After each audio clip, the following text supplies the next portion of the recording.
Hi, this is Brandon Spilley from thirstgym.com. Today we're going to talk about an exercise called the blast strap, stir the pot.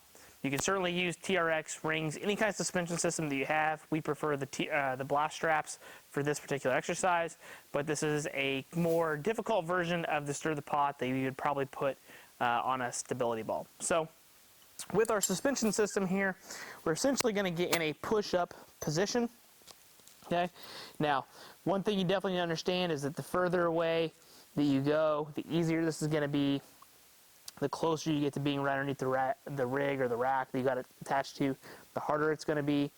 So use that to get your difficulty with your clients, as well as the further down you make the straps, the harder it's going to be, as well as we get closer to the ground. We got these at a pretty moderate setting, so I personally would probably prefer to have them a little lower for myself, but for a majority of our clients, this is a really good spot to be.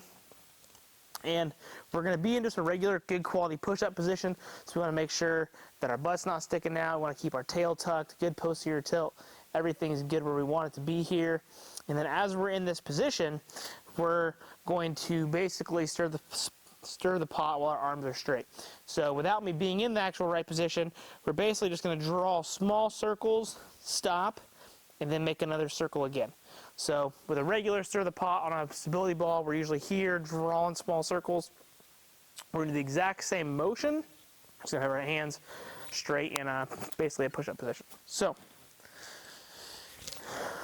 up on our toes, posterior tilt, can feel my abs from the get-go, and then we're going to draw a small circle away, and then come back. Small circle away, come back.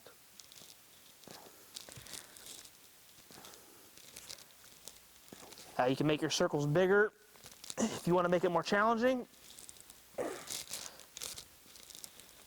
or you can keep them good and small if you want to try to progress slowly. Let's try to make them a little bit bigger. If you find a spot that works relatively well for you. When we program these, I really like these for 3 to 4 sets of anywhere from 6 to 10 directions per side. So if I have 6 on there per side, we need to go one way and then the other to count as 1 on 1 on each side. I personally think it's best if you do alternating circles. It forces you to come around one way, stop, change direction, and go the other way, which makes the overall movement a little more challenging. Where if you're just kind of doing circles, you kind of get into a rhythm and then your body starts to move. It's not as challenging. Still going to get benefits, but if you really want to make this very challenging for your trunk and core musculature, you definitely want to try to do the alternating version. You get more bang for your buck, and especially out of your time. So if you got any questions about the blast strap, stir the pot, feel free to leave in the comment section. Thanks. Have a great day.